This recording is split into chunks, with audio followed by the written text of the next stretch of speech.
Jo, chtěl bych pozdravit všechny šťastlivce, co se dostali na KM Ples. Moje jméno je Nicolas Cage, jsem americký herec, ale nepředpokládám, že mě budete znát. Spíš se vám vybavím jako kamarád křečkových mužů.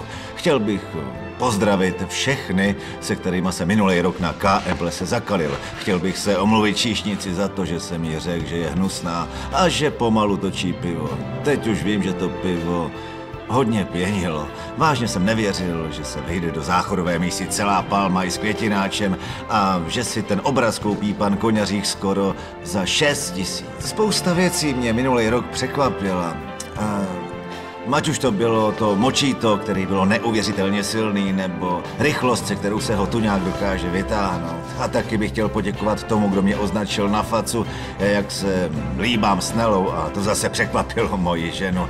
No a celý to vyvrcholilo tím, když jsem vyhrál kalbu s KM.